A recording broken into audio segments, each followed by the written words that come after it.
hesitated to speak, what mortal may dare to teach?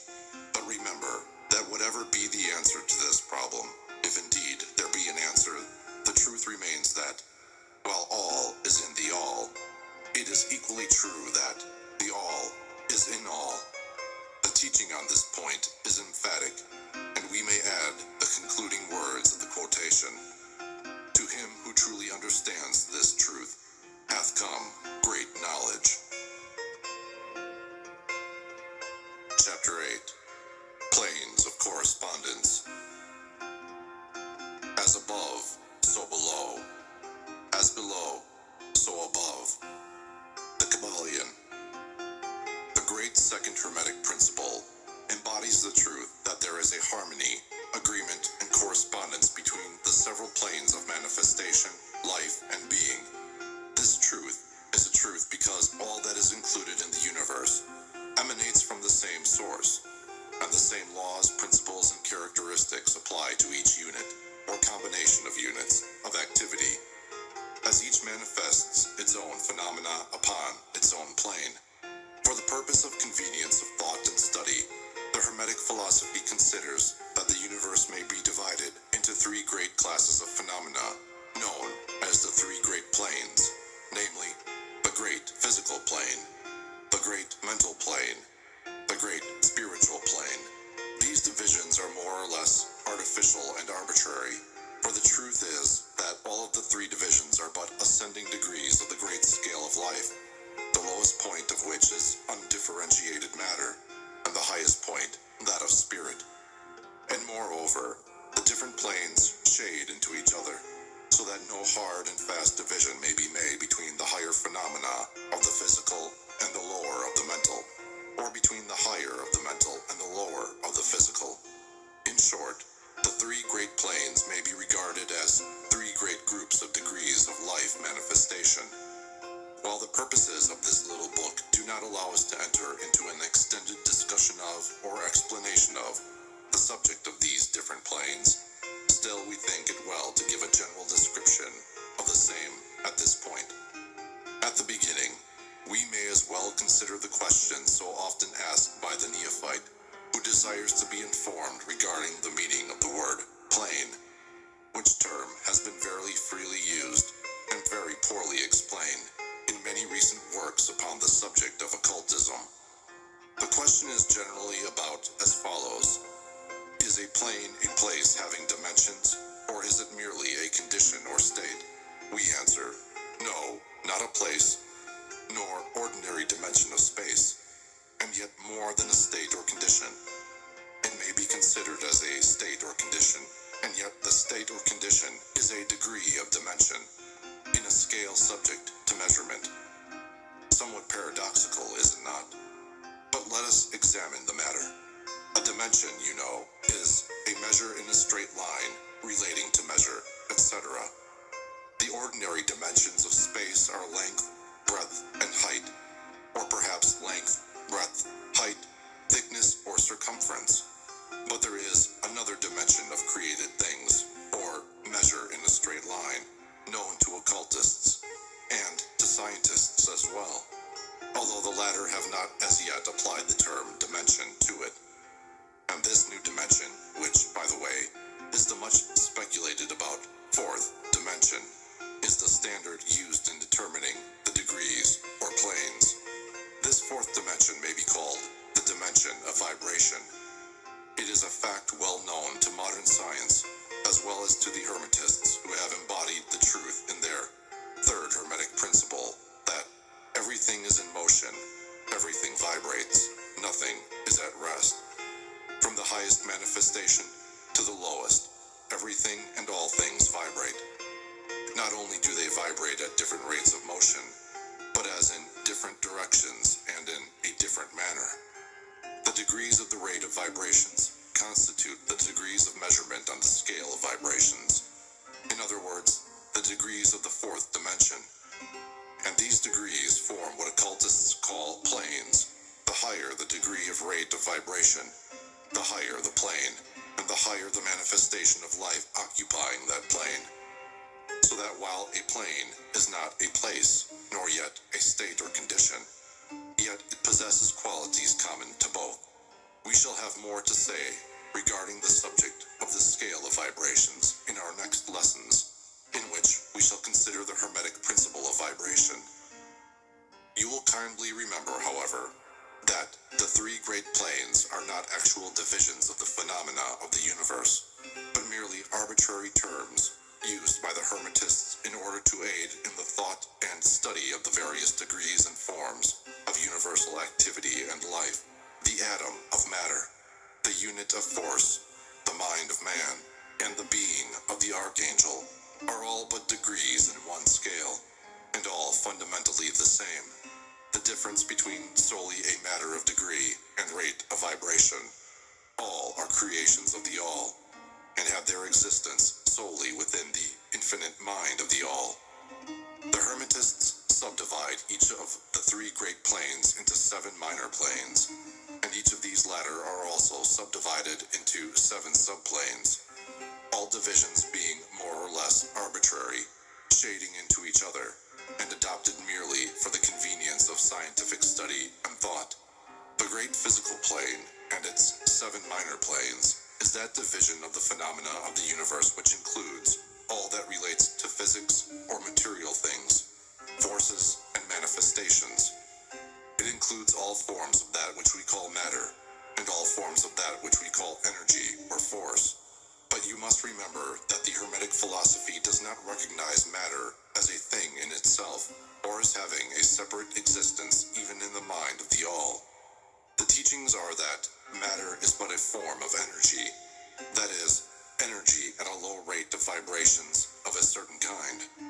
And accordingly, the Hermetists classify matter under the head of energy and give to it 3 of the 7 minor planes of the great physical plane. These 7 minor physical planes are as follows: the plane of matter A, the plane of matter B, the plane of matter C, the plane of ethereal substance, the plane of energy A, the plane of energy B, the plane of energy C. The plane of matter A comprises the forms of matter in its form of solids, liquids, and gases, and generally recognized by the textbooks on physics. The plane of matter B comprises certain higher and more subtle forms of matter of the existence of which modern science is but now recognizing, the phenomena of radiant matter in its phases of radium, etc., belonging to the lower subdivision of this minor plane. The plane of matter C comprises forms of the most subtle and tenuous matter, the existence of which is not suspected by ordinary scientists. The plane of ethereal substance comprises that which science speaks of as the ether, a substance of extreme tenuity and elasticity, pervading all universal space, and acting as a medium for the transmission of waves of energy, such as light, heat, electricity, etc.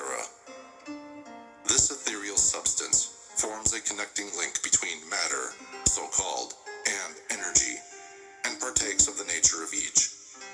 The Hermetic teachings, however, instruct that this plane has 7 subdivisions, as have all of the minor planes, and that, in fact, there are 7 ethers instead of but 1. Next above the plane of ethereal substance comes the plane of energy A, which comprises the ordinary forms of energy known to science, its 7 subplanes being, respectively, heat, light, magnetism, electricity, and attraction, including gravitation, cohesion, chemical affinity, etc., and several other forms of energy indicated by scientific experiments, but not as yet named or classified. The plane of energy B comprises 7 subplanes of higher forms of energy not as yet discovered by science, but which have been called nature's finer forces, and which are called into operation in manifestations of certain forms of mental phenomena, and by which such phenomena becomes possible.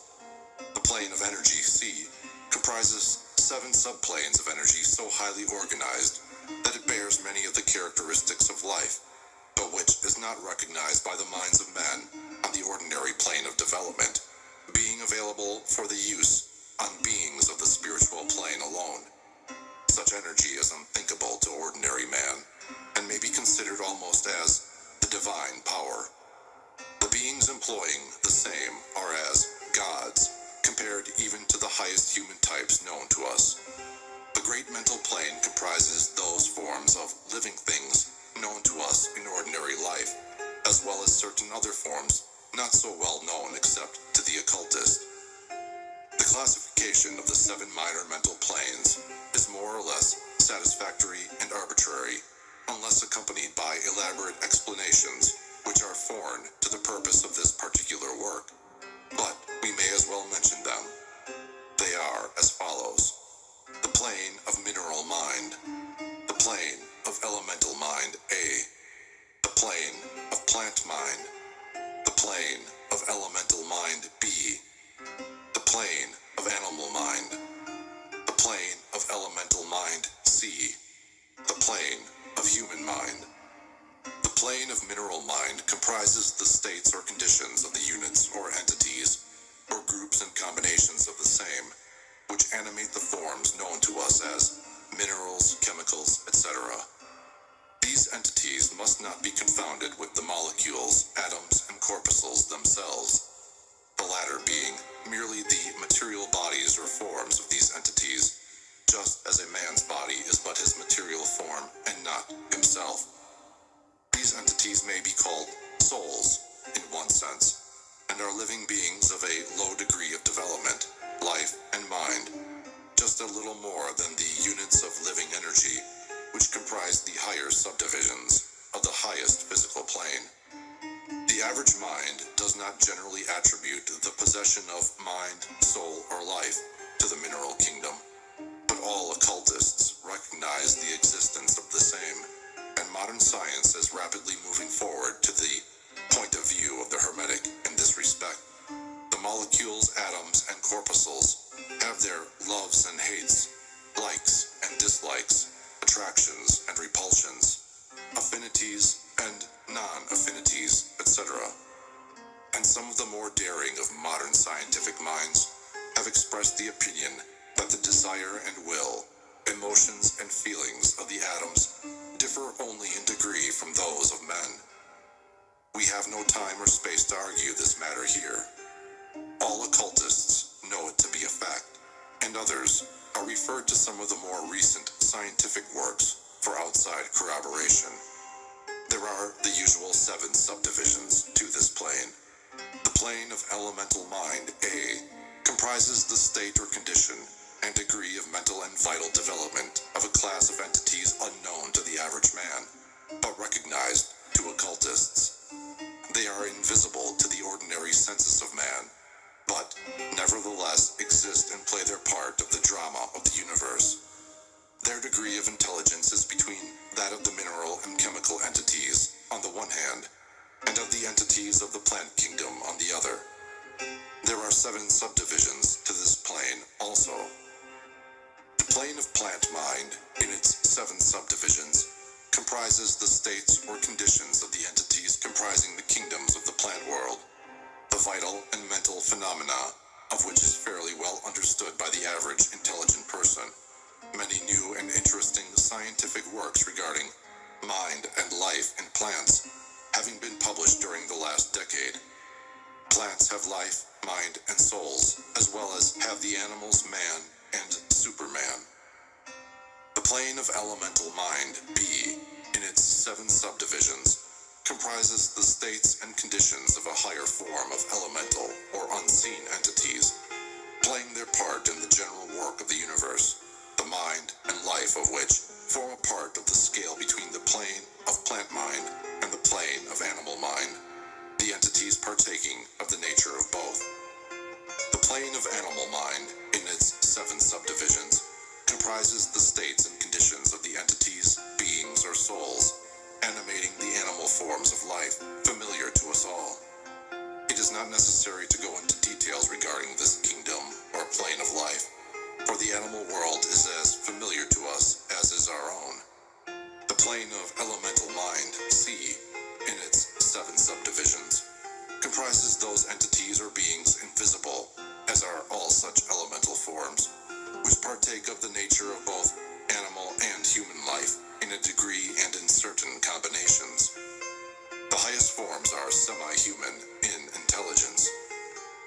The plane of human mind, in its 7 subdivisions, comprises those manifestations of life and mentality which are common to man in his various grades, degrees, and divisions.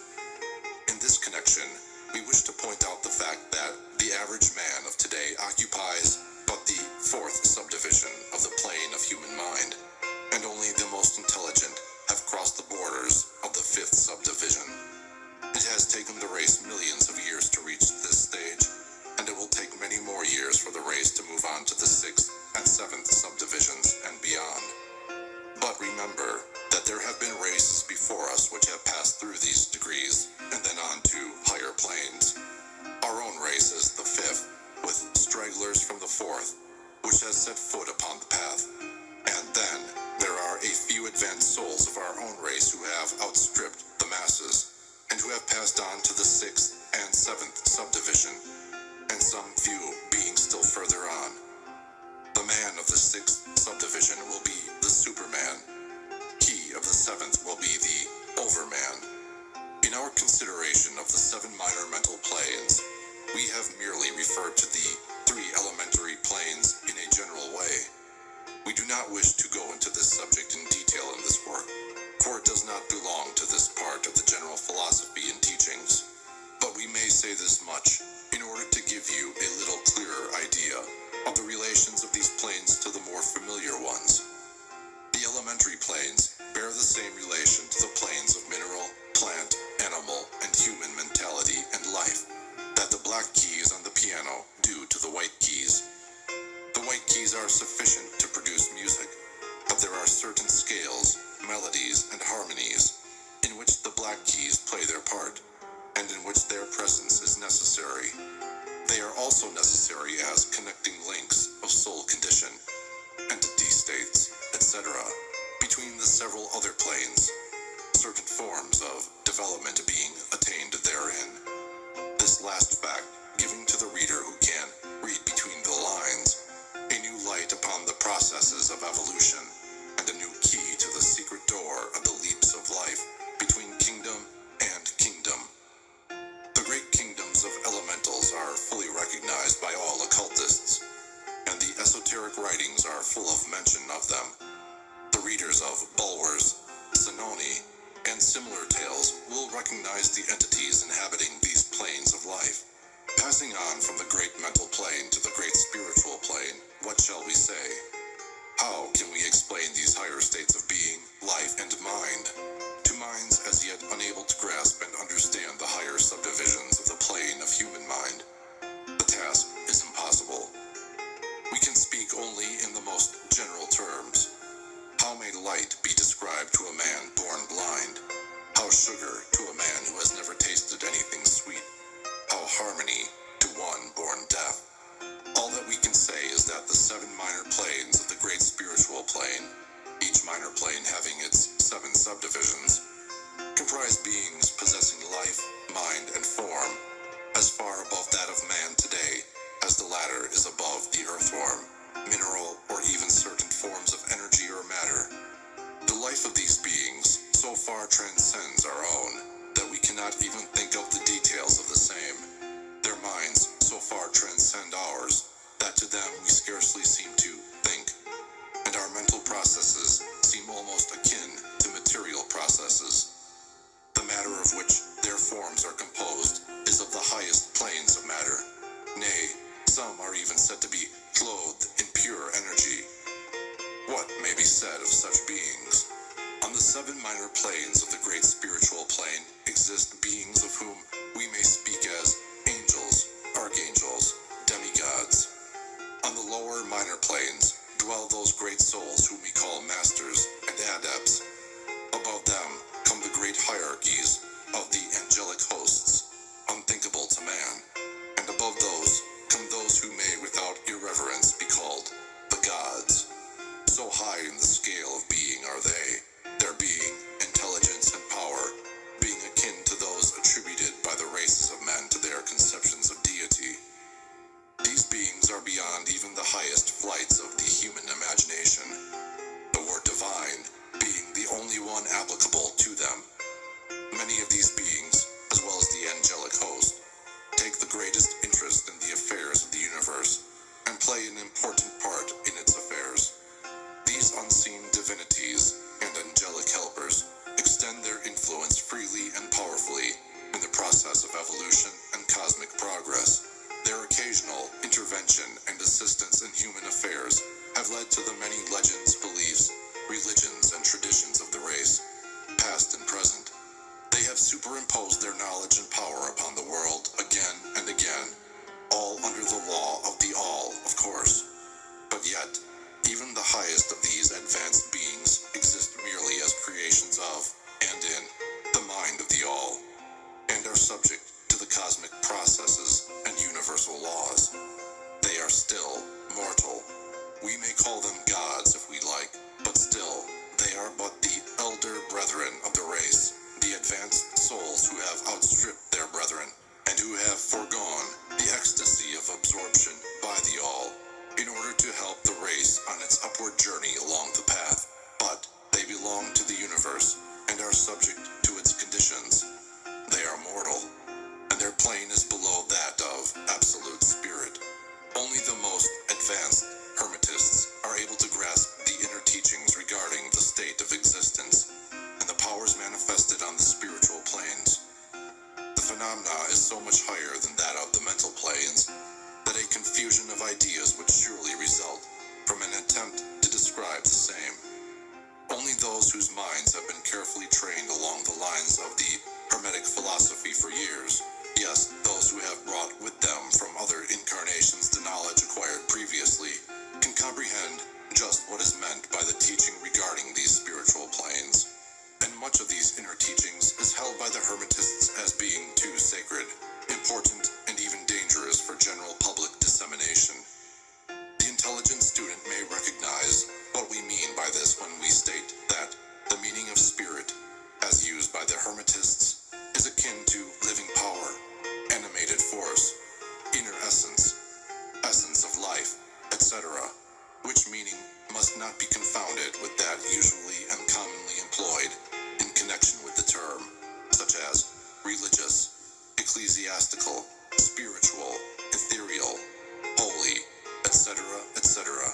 To occultists, the word spirit is used in the sense of the animating principle, carrying with it the idea of power, living energy, mystic force, etc. And occultists know that that which is known to them as spiritual power may be employed for evil as well as good ends, in accordance with the principle of polarity, a fact which has been recognized by the majority of religions in their conceptions of Satan, Beelzebub, the devil, Lucifer, fallen angels, etc. And so the knowledge regarding these planes has been kept in the Holy of Holies, in all esoteric fraternities and occult orders, in the secret chamber of the temple. But this may be said here, that those who have attained high spiritual powers and have misused them have a terrible fate in store for them, and the swing of the pendulum of rhythm will inevitably swing them back to the furthest extreme of material existence, from which point they must retrace their steps spiritward along the weary rounds of the path, but always with the added torture of having always with them a lingering memory of the heights from which they fell, owing to their evil actions. The legends of the fallen angels have a basis in actual facts, as all advanced occultists know. The striving for selfish power on these spiritual planes inevitably results in the selfish soul losing its spiritual balance and falling back as far as it had previously risen. But to even such a soul, the opportunity of a return is given, and such souls make the return journey, paying the terrible penalty according to the invariable law. In conclusion, we would again remind you that according to the principle of correspondence, which embodies the truth, as above, so below, as below, so above, all of the 7 Hermetic principles are in full operation on all of the many planes, physical, mental, and spiritual. The principle of mental substance, of course, applies to all the planes, for all are held in the mind of the all. The principle of correspondence manifests in all, for there is a correspondence, harmony, and agreement between the several vibration manifests on all planes. In fact, the very differences that go to make the planes arise from vibration, as we have explained. The principle of polarity manifests on each plane, the extremes of the poles being apparently opposite and contradictory. The principle of rhythm manifests on each plane, the movement of the phenomena having its ebb and flow, rise and flow, incoming and outgoing. The principle of cause and effect manifests on each plane, every effect having its cause and every cause having its effect. The principle of gender manifests on each plane, the creative energy being always manifest and operating along the lines of its masculine and feminine aspects. As above, so below. As below, so above. This centuries-old Hermetic axiom embodies one of the great principles of universal phenomena. As we proceed with our consideration of the remaining principles, we will see even more clearly the truth of the universal nature of this great principle of correspondence. Chapter 9. Vibration. Nothing rests. Everything moves. Everything vibrates. The Kabbalion. The great third Hermetic principle, the principle of vibration, embodies the truth that motion is manifest in everything in the universe, that nothing is at rest, that everything moves, vibrates, and circles. This Hermetic principle was recognized by some of the early Greek philosophers, who embodied it in their systems. But then, for centuries, it was lost sight of by the thinkers outside of the Hermetic ranks. But in the 19th century, physical science rediscovered the truth, and the 20th century scientific discoveries have added additional proof of the correctness and truth of this centuries-old Hermetic doctrine. The Hermetic teachings are that not only is everything in constant movement and vibration, but that the differences between the various manifestations of the universal power are due entirely to the varying rate and mode of vibrations. Not only this, but that even the all, in itself, manifests a constant vibration of such an infinite degree of intensity and rapid motion that it may be practically considered as at rest. The teachers directing the attention of the students to the fact that even on the physical plane, a rapidly moving object, such as a revolving wheel, seems to be at rest. The teachings are to the effect that spirit is at one end of the pole of vibration, the other pole being certain extremely gross forms of matter. Between these two poles are millions upon millions of different rates and modes of vibration. Modern science has proven that all that we call matter and energy are but modes of vibratory motion, and some of the more advanced scientists are rapidly moving toward the positions of the occultists, who hold that the phenomena of mind are likewise modes of vibration or motion. Let us see what science has to say regarding the question of vibrations in matter and energy. In the first place, science teaches that all matter manifests, in some degree, the vibrations arising from temperature or heat, be an object cold or hot, both being but degrees of the same things. It manifests certain heat vibrations, and in that sense is in motion and vibration. Then all particles of matter are in circular movement, from corpuscle to suns. The planets revolve around suns, and many of them turn on their axes. The suns move around greater central points, and these are believed to move around still greater, and so on ad infinitum. The molecules of which the particular kinds of matter are composed are in a state of constant vibration and movement around each other and against each other. The molecules are composed of atoms, which, likewise, are in a state of constant movement and vibration. The atoms are composed of corpuscles, sometimes called electrons, ions, etc., which are also in a state of rapid motion, revolving around each other, and which manifest a very rapid state and mode of vibration. And so we see that all forms of matter manifest vibration in accordance with the Hermetic principle of vibration. And so it is with the various forms of energy. Science teaches that light, heat, magnetism, and electricity are but forms of vibratory motion connected in some way with, and probably emanating from the ether. Science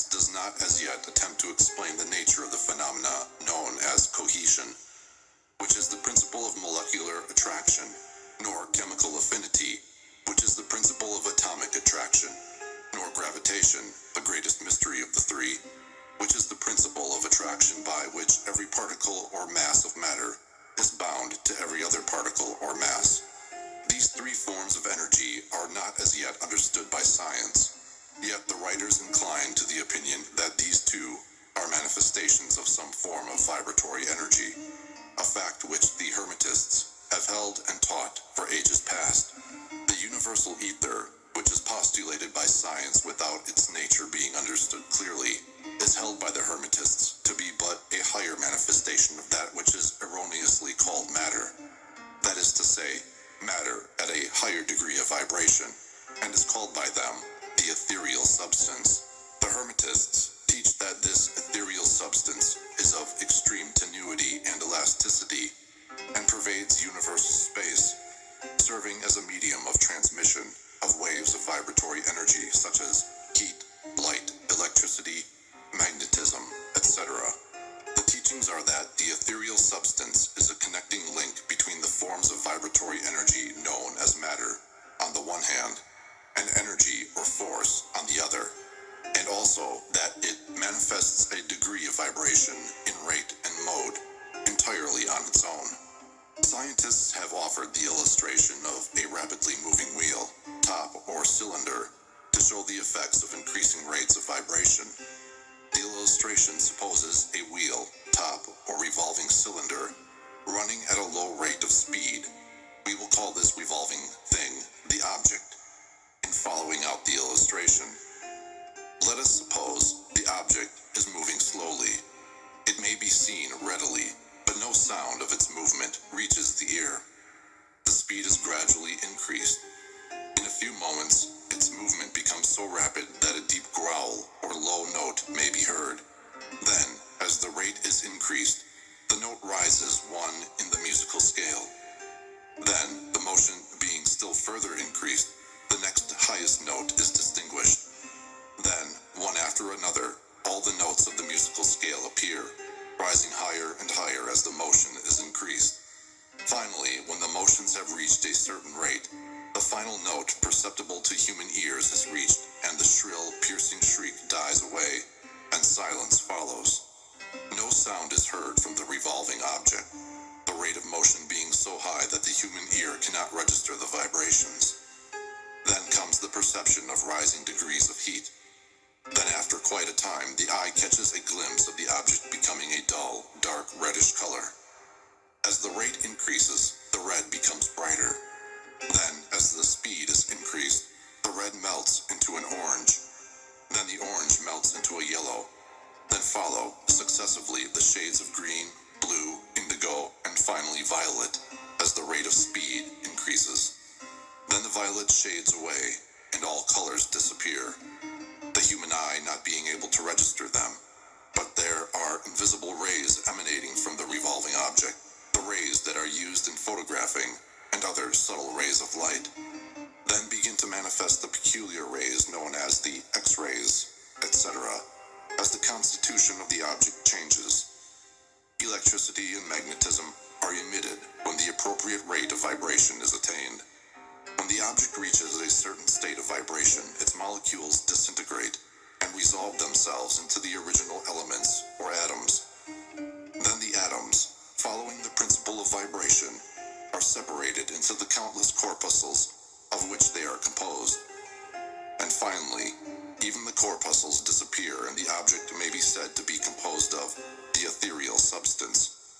Science does not dare to follow the illustration further, but the Hermetists teach that if the vibrations be continually increased, the object would mount up the successive states of manifestation and would, in turn, manifest the various mental stages, and then on spiritward, until it would finally re-enter the All, which is absolute spirit. The object, however, would have ceased to be an object long before the stage of ethereal substance was reached. But otherwise, the illustration is correct inasmuch as it shows the effect of constantly increased rates and modes of vibration.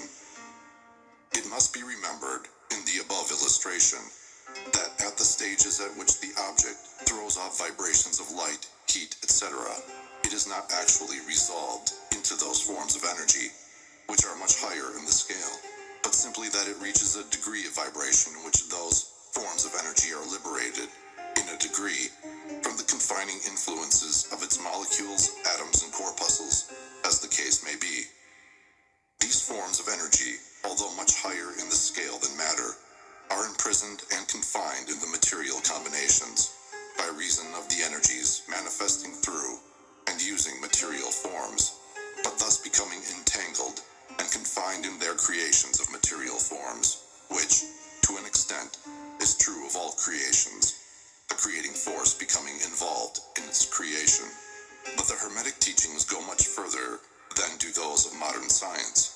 They teach that all manifestation of thought, emotion, reason, will, or desire, or any mental state or condition, are accompanied by vibrations, a portion of which are thrown off and which tend to affect the minds of other persons by induction. This is the principle which produces the phenomena of telepathy, mental influence, and other forms of the action and power of mind over mind, with which the general public is rapidly becoming acquainted, owing to the wide dissemination of occult knowledge by the various schools, cults, and teachers along these lines at this time. Every thought, emotion, or mental state has its corresponding rate and mode of vibration, and by an effort of the will of the person or of other persons, these mental states may be reproduced, just as a musical tone may be reproduced by causing an instrument to vibrate at a certain rate, just as color may be reproduced in the same way.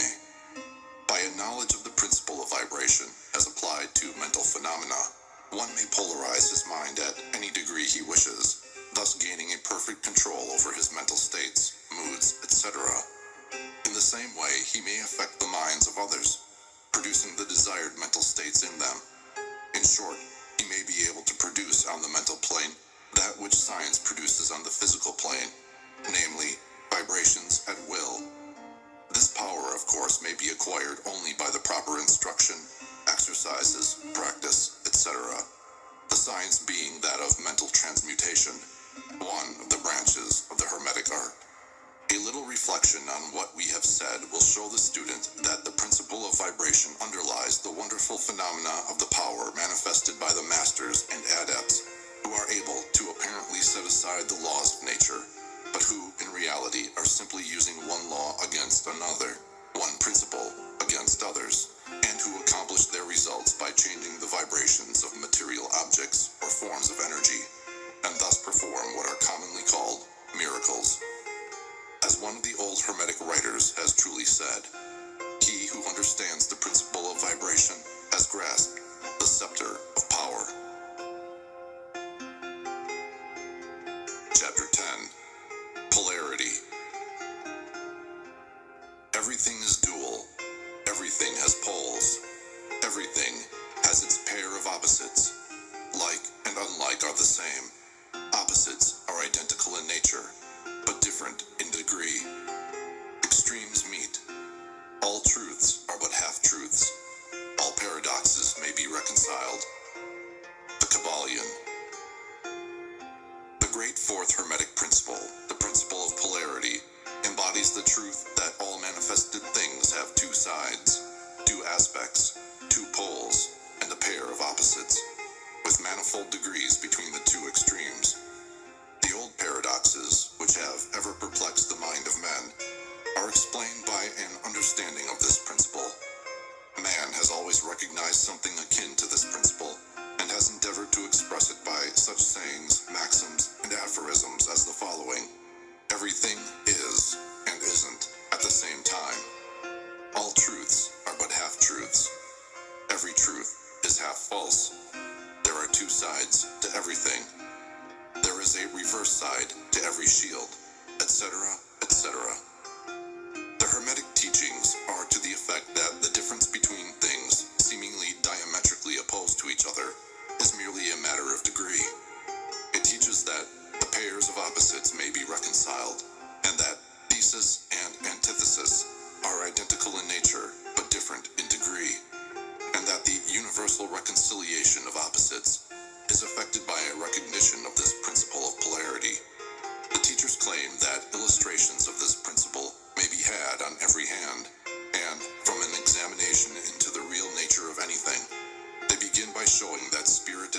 are but two poles of the same thing, the intermediate planes being merely degrees of vibration. They show that the all and the many are the same, the difference being merely a matter of degree of mental manifestation. Thus the law and laws are the two opposite poles of one thing. Likewise, principle and principles, infinite mind and finite minds. Then, passing on to the physical plane, they illustrate the principle by showing that heat and cold are identical in nature, the difference being merely a matter of degrees. The thermometer shows many degrees of temperature, the lowest pole being called cold and the highest heat. Between these two poles are many degrees of heat or cold. Call them either and you are equally correct. The higher of 2 degrees is always warmer, while the lower is always colder. There is no absolute standard. All is a matter of degree. There is no place on the thermometer where heat ceases and cold begins. It is all a matter of higher or lower vibrations. The very terms high and low, which we are compelled to use, are but poles of the same thing. The terms are relative. So with east and west, travel around the world in an eastward direction, and you will reach a point which is called west at your starting point, and you return from that westward point. Travel far enough north, and you will find yourself traveling south, or vice versa. Light and darkness are poles of the same thing, with many degrees between them. The musical scale is the same. Starting with C, you move upward until you reach another C, and so on. The differences between the two ends of the board being the same, with many degrees between the two extremes. The scale of color is the same, higher and lower vibrations being the only difference between high violet and low red. Large and small are relative, so are noise and quiet. Hard and soft follow the rule. Likewise, sharp and dull. Positive and negative are two poles of the same thing, with countless degrees between them. Good and bad are not absolute. We call one end of the scale good and the other bad, or one end good and the other evil, according to the use of the terms.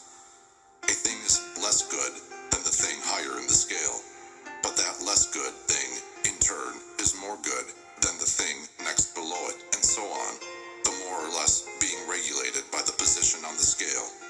And so it is on the mental plane. Love and hate are generally regarded as being things diametrically opposed to each other, entirely different, unreconcilable. But we apply the principle of polarity. We find that there is no such thing as absolute love or absolute hate, as distinguished from each other. The two are merely terms applied to the two poles of the same thing. Beginning at any point of the scale, we find more love or less hate as we ascend the scale, and more hate or less love as we descend, this being true no matter from what point, high or low, we may start. There are degrees of love and hate, and there is a middle point where like and dislike become so faint that it is difficult to distinguish between them. Courage and fear come under the same rule. The pairs of opposites exist everywhere. Where you find one thing, you find its opposite, the two poles. And it is this fact that enables the hermetist to transmute one mental state into another along the lines of polarization. Things belonging to different classes cannot be transmuted into each other, but things of the same class may be changed.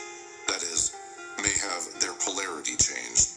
Thus love never becomes east or west, or red or violet, but it may and often does turn into hate, and likewise hate may be transformed into love by changing its polarity.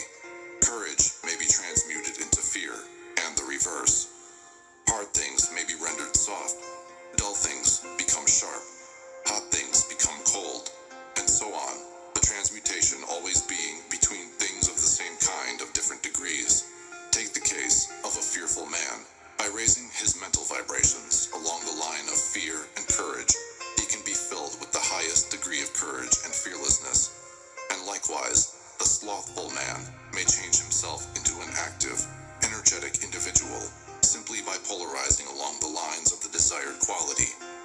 The student who is familiar with the processes by which the various schools of mental science, etc., produce changes in the mental states of those following their teachings may not readily understand the principle underlying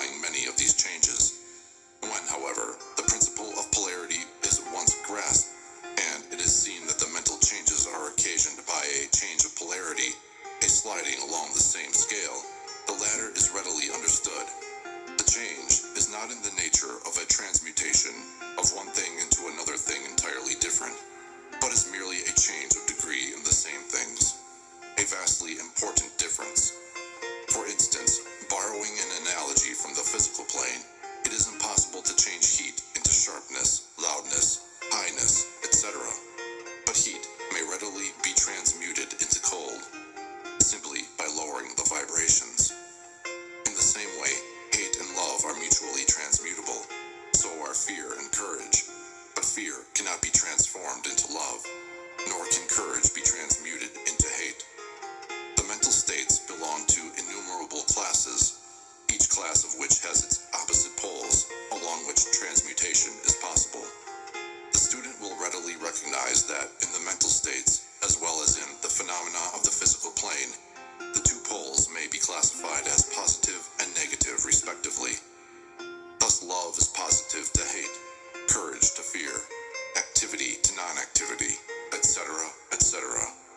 And it will also be noticed that, even to those unfamiliar with the principle of vibration, the positive pole seems to be of a higher degree than the negative and readily dominates it. The tendency of nature is in the direction of the dominant activity of the positive pole.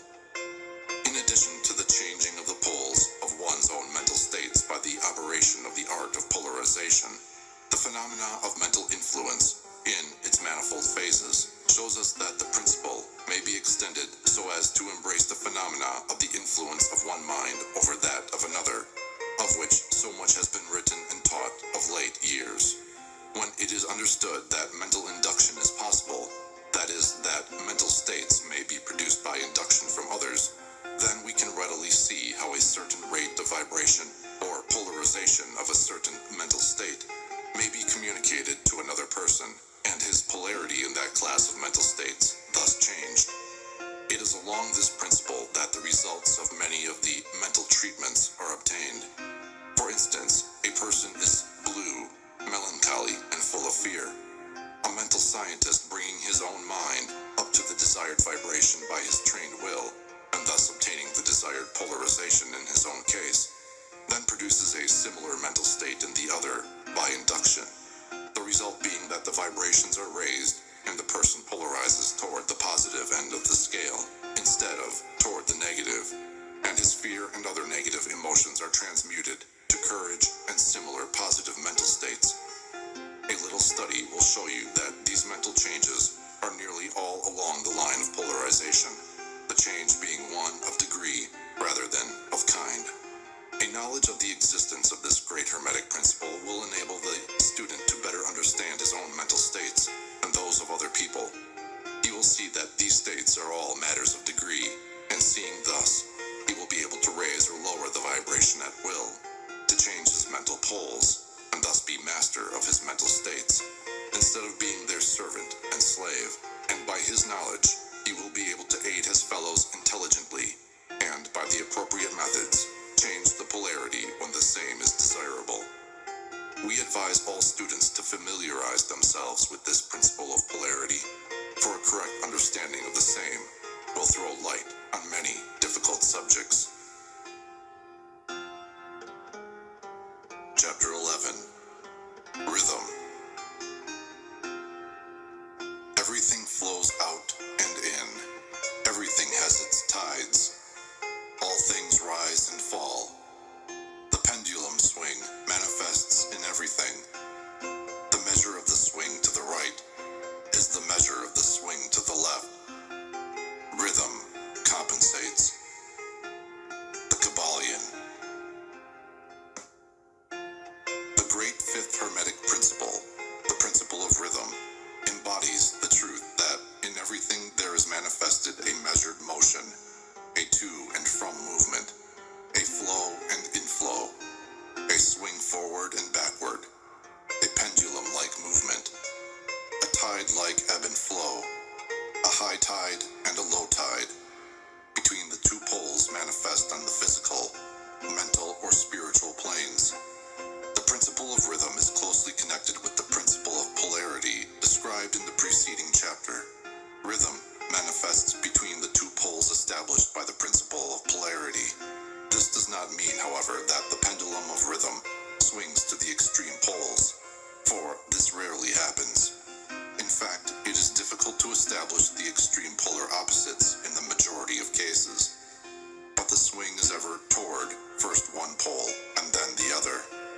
is always an action and reaction, an advance and a retreat, a rising and a sinking, manifested in all the airs and phenomena of the universe. Suns, worlds, men, animals, plants, minerals, forces, energy, mind and matter, yes, even spirit, manifests this principle. The principle manifests in the creation and destruction of worlds, in the rise and fall of nations, in the life history of all things, and finally, in the mental states of man. Beginning with the manifestations of spirit, of the all, it will be noticed that there is ever the outpouring and the indrawing, the outbreathing and inbreathing of Brahm, as the Brahmins word it. Universes are created, reach their extreme low point of materiality, and then begin their upward swing. Suns spring into being, and then their height of power being reached, the process of retrogression begins, and after aeons they become dead masses of matter, awaiting another impulse which starts again their inner energies into activity, and a new solar life cycle is begun. And thus it is with all the worlds. They are born, grow, and die, only to be reborn. And thus it is with all the things of shape and form. They swing from action to reaction, from birth to death, from activity to inactivity, and then back again. Thus it is with all living things. They are born, grow, and die, and then are reborn. So it is with all great movements, philosophies, creeds, fashions, governments, nations, and all else. Birth, growth, maturity, decadence, death, and then new birth. The swing of the pendulum is ever in evidence. Night follows day, and day night. The pendulum swings from summer to winter, and then back again. The corpuscles, atoms, molecules, and all masses of matter swing around the circle of their nature. There is no such thing as absolute rest or cessation from movement, and all movement partakes of rhythm. The principle is of universal application. It may be applied to any question or phenomena of any of the many planes of life. It may be applied to all phases of human activity. There is always the rhythmic swing from one pole to the other. The universal pendulum is ever in motion. The tides of life flow in and out, according to law. The principle of rhythm is well understood by modern science, and is considered a universal law as applied to material things. But the Hermetists carry the principle much further, and know that its manifestations and influence extend to the mental activities of man, and that it accounts for the bewildering succession of moods, feelings, and other annoying and perplexing changes that we notice in ourselves. But the Hermetists, by studying the operations of this principle, have learned to escape some of its activities by transmutation. The Hermetic masters long since discovered that, while the principle of rhythm was invariable and ever in evidence in mental phenomena, still there were two planes of its manifestations so far as mental phenomena are concerned. They discovered that there were two general planes of consciousness, the lower and the higher, the understanding of which fact enabled them to rise to the higher plane and thus escape the swing of the rhythmic pendulum, which manifested on the lower plane. In other words, the swing of the pendulum occurred on the unconscious plane, and the consciousness was not affected. This they call the law of neutralization. Its operations consist in the raising of the ego above the vibrations of the unconscious plane of mental activity, so that the negative swing of the pendulum is not manifested in consciousness, and therefore they are not affected. It is akin to rising above a thing and letting it pass beneath you. The Hermetic master or advanced student polarizes himself at the desired pole, and by a process akin to refusing to participate in the backward swing, or, if you prefer, a denial of its influence over him, he stands firm in his polarized position and allows the mental pendulum to swing back along the unconscious plane. All individuals who have attained any degree of self-mastery accomplish this, more or less unknowingly, and by refusing to allow their moods and negative mental states to affect them, they apply the law of neutralization. The master, however, carries this to a much higher degree of proficiency, and by the use of his will, he attains a degree of poise and mental firmness almost impossible of belief on the part of those who allow themselves to be swung backward and forward by the mental pendulum of moods and feelings.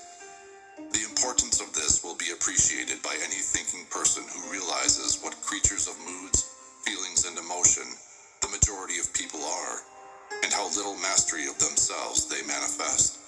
If you will stop and consider a moment, you will realize how much of these swings of rhythm have affected you in your life, how a period of enthusiasm has been invariably followed by an opposite feeling and mood of depression. Likewise, your moods and periods of courage have been succeeded by equal moods of fear. And so, it has ever been with the majority of persons. Tides of feeling have ever risen and fallen with them, but they have never suspected the cause or reason of the mental phenomena. An understanding of the workings of this principle will give one the key to the mastery of these rhythmic swings of feeling, and will enable him to know himself better and to avoid being carried away by these inflows and outflows. The will is superior to the conscious manifestation of this principle, although the principle itself can never be destroyed. We may escape its effects, but the principle operates nevertheless. The pendulum ever swings, although we may escape being carried along with it. There are other features of the operation of this principle of rhythm, of which we wish to speak at this point. There comes into its operations that which is known as the law of compensation. One of the definitions or meanings of the word compensate is to counterbalance, which is the sense in which the Hermetists use the term. It is this law of compensation to which the Kabbalion refers when it says, "The measure of the swing to the right is the measure of the swing to the left." Rhythm compensates. The law of compensation is that the swing in one direction determines the swing in the opposite direction, or to the opposite pole. The one balances or counterbalances the other. On the physical plane, we see many examples of this law. The pendulum of the clock swings a certain distance to the right, and then an equal distance to the left. The seasons balance each other in the same way. The tides follow the same law, and the same law is manifested in all phenomena of rhythm. The pendulum, with a short swing in one direction, has but a short swing in the other, while the long swing to the right invariably means the long swing to the left. An object hurled upward to a certain height has an equal distance to traverse on its return. The force with which a projectile is sent upward a mile is reproduced when the projectile returns to the earth on its return journey. This law is constant on the physical plane, as reference to the standard authorities will show you. But the Hermetists carry it still further. They teach that a man's mental states are subject to the same law. The man who enjoys keenly is subject to keen suffering, while he who feels but little pain is capable of feeling but little joy. The pig suffers but little mentally and enjoys but little. He is compensated. And on the other hand, there are other animals who enjoy keenly, but whose nervous organism and temperament cause them to suffer exquisite degrees of pain. And so it is with man. There are temperaments which permit of but low degrees of enjoyment and equally low degrees of suffering, while there are others which permit the most intense enjoyment, but also the most intense suffering. The rule is that the capacity for pain and pleasure in each individual are balanced. The law of compensation is in full operation here. But the Hermetists go still further in this matter. They teach that before one is able to enjoy a certain degree of pleasure, he must have swung as far, proportionately, toward the other pole of feeling. They hold, however, that the negative is precedent to the positive in this manner. That is to say that in experiencing a certain degree of pleasure, it does not follow that he will have to pay up for it with a corresponding degree of pain. On the contrary, the pleasure is the rhythmic swing, according to the law of compensation, for a degree of pain previously experienced either in the present life or in a previous incarnation. This throws a new light on the problem of pain. The Hermetists regard the chain of lives as continuous and as forming a part of one life of the individual, so that in consequence, the rhythmic swing is understood in this way, while it would be without meaning unless the truth of reincarnation is admitted. But the Hermetists claim that the master or advanced student is able, to a great degree, to escape the swing toward pain by the process of neutralization before mentioned. By rising on to the higher plane of the ego, much of the experience that comes to those dwelling on the lower plane is avoided and escaped. The law of compensation plays an important part in the lives of men and women. It will be noticed that one generally pays the price of anything he possesses or lacks. If he has one thing, he lacks another.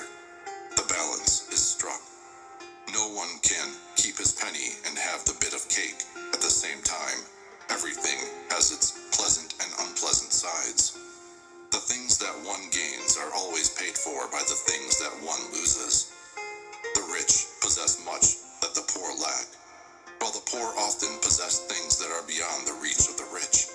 The millionaire may have the inclination toward feasting, and the wealth wherewith to secure all the dainties and luxuries of the table, while he lacks the appetite to enjoy the same. He envies the appetite and digestion of the laborer who lacks the wealth and inclinations of the millionaire, and who gets more pleasure from his plain food than the millionaire could obtain even if his appetite were not jaded, nor his digestion ruined, for the wants, habits, and inclinations differ. And so it is through life. The law of compensation is ever in operation, striving to balance and counterbalance, and always succeeding in time, even though several lives may be required for the return swing of the pendulum of rhythm. Chapter 12. Causation. Every cause has its effect. Every effect has its cause. Everything happens according to law. Chance is but a name for law not recognized. There are many planes of causation, but nothing escapes the law. The Kabbalion. The great sixth Hermetic principle, the principle of cause and effect, embodies the truth that law pervades the universe, that nothing happens by chance, that chance is merely a term indicating cause existing, but not recognized or perceived. That phenomena is continuous, without break or exception.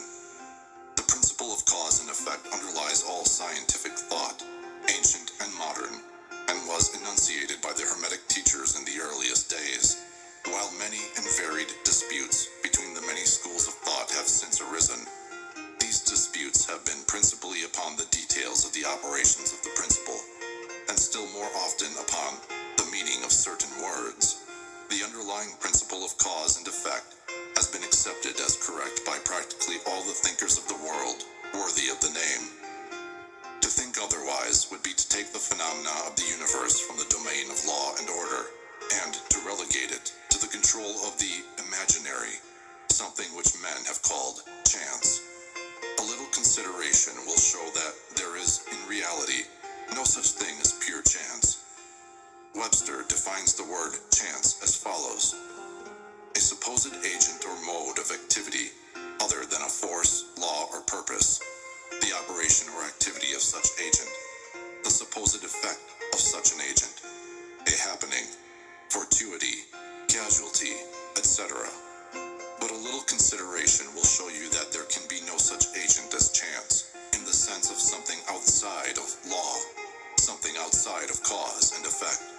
How could there be a something acting in the phenomenal universe, independent of the laws, order, and continuity of the latter? Such a something would be entirely independent of the orderly trend of the universe, and therefore superior to it. We can imagine nothing outside of the all being outside of the law, and that only because the all is the law in itself. There is no room in the universe for a something outside of and independent of law. The existence of such a something would render all natural laws ineffective, and would plunge the universe into chaotic disorder and lawlessness. A careful examination will show that what we call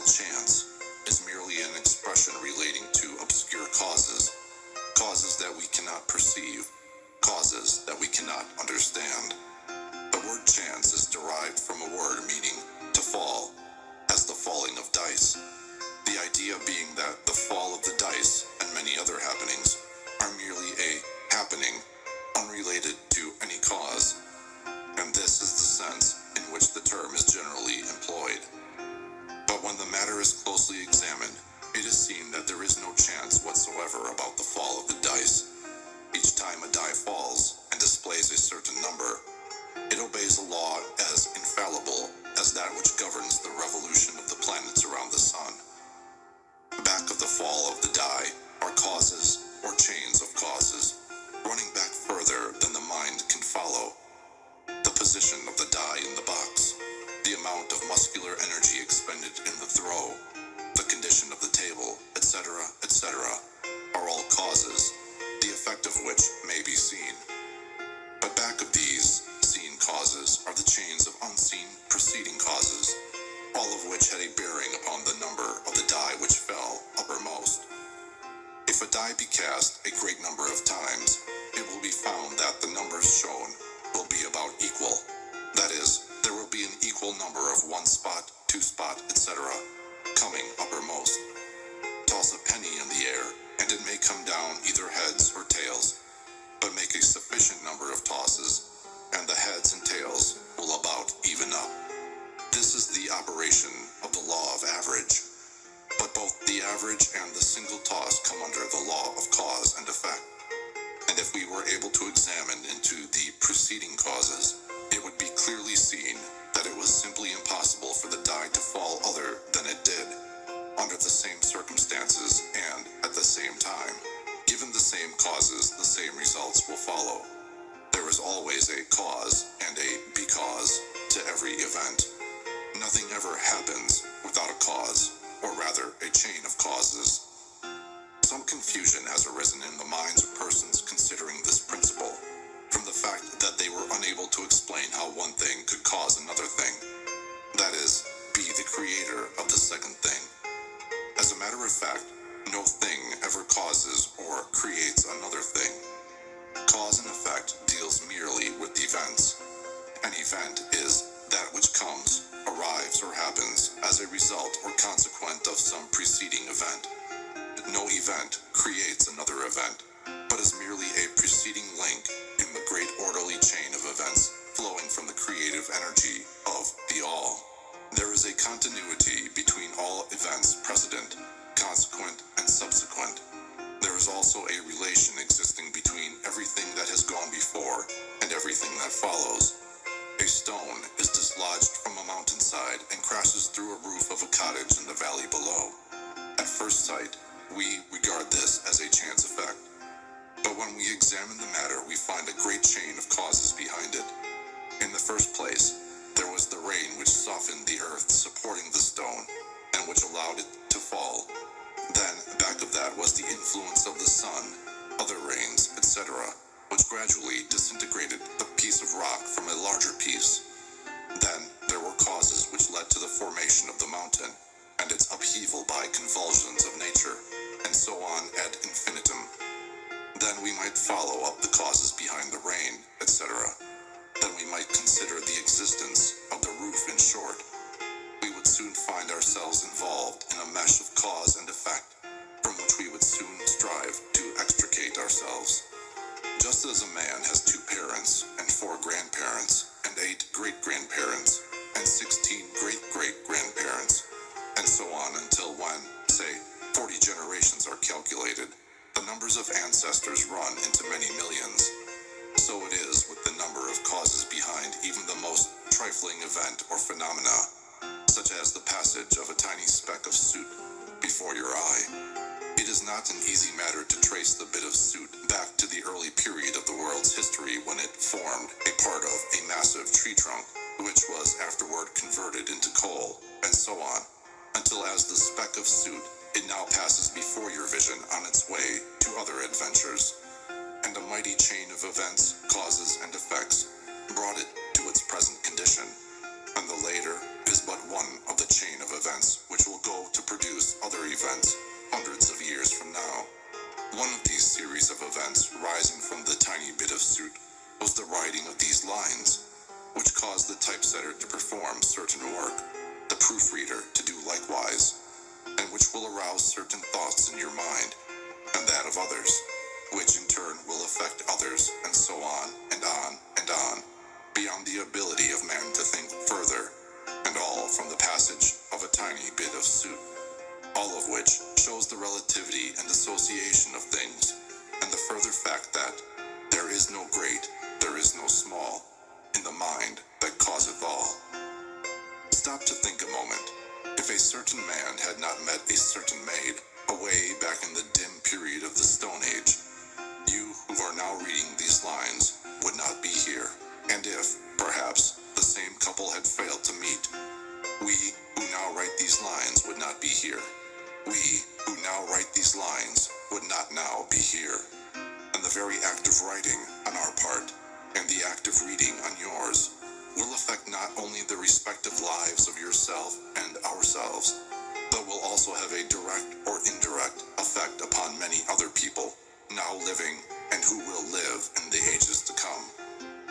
Every thought we think, every act we perform, has its direct and indirect results which fit into the great chain of cause and effect. We do not wish to enter into a consideration of free will or determinism in this work for various reasons. Among the many reasons is the principal one that neither side of the controversy is entirely right. In fact, both sides are partially right according to the Hermetic teachings. The principle of polarity shows that both are but half-truths, the opposing poles of truth. The teachings are that a man may be both free and yet bound by necessity, depending upon the meaning of the terms, and the height of truth from which the matter is examined. The ancient writers expressed the matter thus: the further the creation is from the center, the more it is bound. The nearer the center it reaches, the nearer free is it. The majority of people are more or less the slaves of heredity, environment, etc., and manifest very little freedom.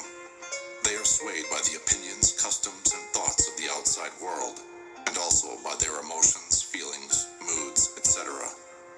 They manifest no mastery worthy of the name. They indignantly repudiate this assertion, saying, "Why, I certainly am free to act and do as I please. I do just what I want to do." But they fail to explain whence arise the want to and as I please.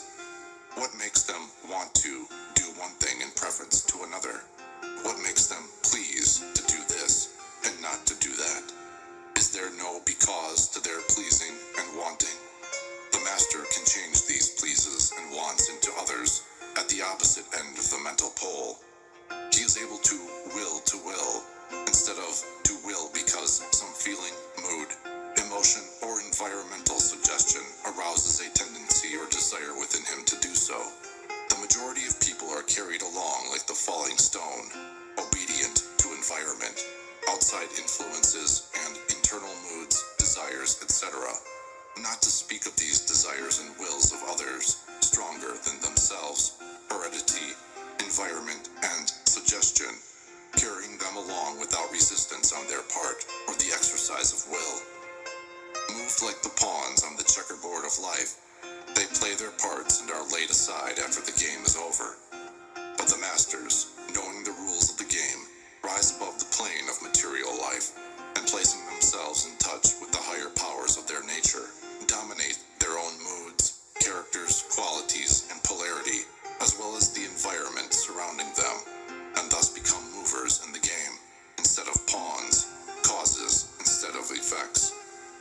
The masters do not escape the causation of the higher planes, but fall in with the higher laws, and thus master circumstances on the lower plane. They thus form a conscious part of the law, instead of being mere blind instruments. While they serve on the higher planes, they rule on the material plane. But on higher and on lower, the law is always in operation. There is no such thing as chance. The blind goddess has been abolished by reason. We are able to see now, with eyes made clear by knowledge, that everything is governed by universal law, that the infinite number of laws are but manifestations of the one great law, the law which is the all. It is true indeed that not a sparrow drops unnoticed by the mind of the all, that even the hairs in our head are numbered. As the scriptures have said, there is nothing outside of law, nothing that happens contrary to it. And yet, do not make the mistake of supposing that man is but a blind automaton. Far from that. The Hermetic teachings are that man may use law to overcome laws, and that the higher will always prevail against the lower, until at last he has reached the stage in which he seeks refuge in the law itself, and laughs the phenomenal laws to scorn. Are you able to grasp the inner meaning of this? Chapter 13. Gender. Gender is in everything. Everything has its masculine and feminine principles. Gender manifests on all planes. The Kabbalion. The great seventh Hermetic principle, the principle of gender, embodies the truth that there is gender manifested in everything, that the masculine and feminine principles are ever present and active in all phases of phenomena, on each and every plane of life. At this point, we think it well to call your attention to the fact that gender, in its Hermetic sense, and sex, in the ordinarily accepted use of the term, are not the same. The word gender is derived from the Latin root meaning to beget, to procreate, to generate, to create, to produce. A moment's consideration will show you that the word has a much broader and more general meaning than the term sex, the latter referring to the physical distinctions between male and female living things. Sex is merely a manifestation of gender on a certain plane of the great physical plane, the plane of organic life. We wish to impress this distinction upon your minds, for the reason that certain writers, who have acquired a smattering of the Hermetic philosophy, have sought to identify this seventh Hermetic principle with wild and fanciful, and often reprehensible theories and teachings regarding sex. The office of gender is solely that of creating, producing, generating, etc., and its manifestations are visible on every plane of the phenomena. It is somewhat difficult to produce proofs of this along scientific lines, for the reason that science has not as yet recognized this principle as of universal application. But still, some proofs are forthcoming from scientific sources. In the first place, we find a distinct manifestation of the principle of gender among the corpuscles, ions, or electrons, which constitute the basis of matter as science now knows the latter, and which, by forming certain combinations from the atom, which until lately was regarded as final and indivisible. The latest word of science is that the atom is composed of a multitude of corpuscles, electrons, or ions, the various names being applied by different authorities, revolving around each other and vibrating at a high degree and intensity. But the accompanying statement is made that the formation of the atom is really due to the clustering of negative corpuscles around a positive one, the positive corpuscles seeming to exert a certain influence upon the negative corpuscles, causing the latter to assume certain combinations, and thus create or generate an atom. This is in line with the most ancient Hermetic teachings, which have always identified the masculine principle of gender with the positive and the feminine with the negative poles of electricity, so-called. Now, a word at this point regarding this identification. The public mind has formed an entirely erroneous impression regarding the qualities of the so-called negative pole of electrified or magnetized matter. The terms positive and negative are very wrongly applied to this phenomenon by science. The word positive means something real and strong, as compared with a negative unreality or weakness. Nothing is further from the real facts of electrical phenomenon. The so-called negative pole of the battery is really the pole in and by which the generation or production of new forms and energies is manifested. There is nothing negative about it. The best scientific authorities now use the word cathode in place of negative. The word cathode coming from the Greek root meaning descent, the path of generation, etc. From the cathode pole emerged the swarm of electrons or corpuscles. From the same pole emerge those wonderful rays which have revolutionized scientific conceptions during the past decade. The cathode pole is the mother of all of the strange phenomena which have rendered useless the old textbooks, and which have caused many long accepted theories to be relegated to the scrap pile of science cathode or negative pole is the mother principle of electrical phenomena and of the finest forms of matter as yet known to science. So you see, we are justified in refusing to use the term negative in our consideration of the subject and insisting upon substituting the word feminine for the old term. The facts of the case bear us out in this, without taking the Hermetic teachings into consideration. And so, we shall use the word feminine in the place of negative in speaking of that pole of activity. The latest scientific teachings are that the creative corpuscles or electrons are feminine. Science says they are composed of negative electricity. We say they are composed of feminine energy. A feminine corpuscle becomes detached from, or rather leaves, a masculine corpuscle and starts on a new career. It actively seeks a union with a masculine corpuscle, being urged thereto by the natural impulse to create new forms of matter or energy.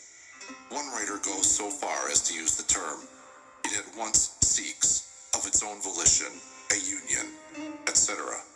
This detachment and uniting form the basis of the greater part of the activities of the chemical world. When the feminine corpuscle unites with the masculine corpuscle, a certain process is begun. The feminine particles vibrate rapidly under the influence of the masculine energy and circle rapidly around the latter. The result is the birth of a new atom.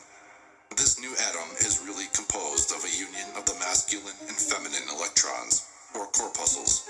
But when the union is formed, the atom is a separate thing, having certain properties, but no longer manifesting the property of free electricity.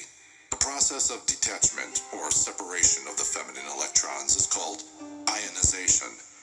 These electrons, or corpuscles, are the most active workers in nature's field.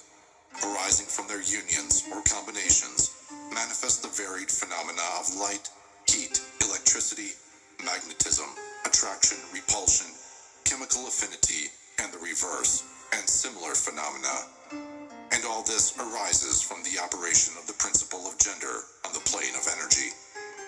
The part of the masculine principle seems to be that of directing a certain inherent energy toward the feminine principle, and thus starting into activity the creative processes. But the feminine principle is the only one always doing the act of creative work, and this is so on all planes. And yet each principle is incapable of operative energy without the assistance of the other.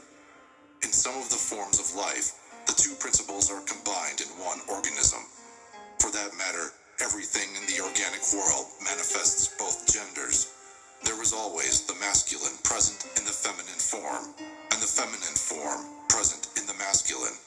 The Hermetic teachings include much regarding the operation of the two principles of gender, and the production and manifestation of various forms of energy, etc. But we do not deem it expedient to go into detail regarding the same at this point, because we are unable to back up the same with scientific proof, for the reason that science has not yet progressed thus far. But the example we have given you of the phenomena of the electrons or corpuscles will show you that science is on the right path, and will also give you a general idea of the underlying principles. Some leading scientific investigators have announced their belief that in the formation of crystals, there was to be found something that corresponded to sex activity, which is another straw showing the direction the scientific winds are blowing. And each year will bring other facts to corroborate the correctness of the Hermetic principle of gender.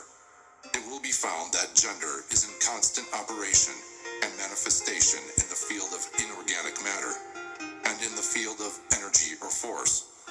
Electricity is now generally regarded as the something into which all other forms of energy seem to melt or dissolve.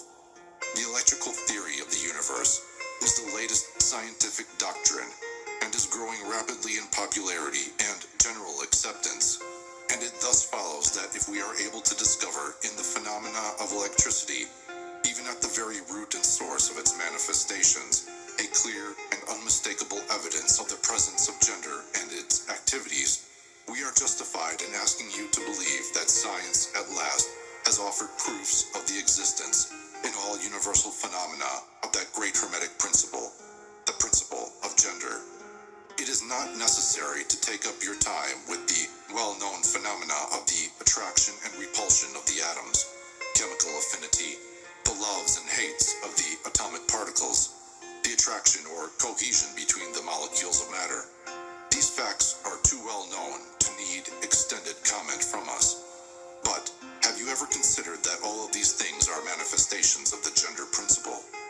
Can you not see that the phenomena is on all fours with that of the corpuscles or electrons? And more than this, can you not see the reasonableness of the Hermetic teachings, which assert that the very law of gravitation, that strange attraction by reason of which all particles and bodies of matter in the universe tend toward each other, is but another manifestation of the principle of gender, which operates in the direction of attracting the masculine to the feminine energies, and vice versa. We cannot offer you scientific proof of this at this time, but examine the phenomena in the light of the Hermetic teachings on the subject, and see if you have not a better working hypothesis than any offered by physical science. Submit all physical phenomena to the test, and you will discern the principle of gender ever in evidence. Let us now pass on to a consideration of the operation of the principle on the mental plane. Many interesting features are there awaiting examination. Chapter 14. Mental Gender.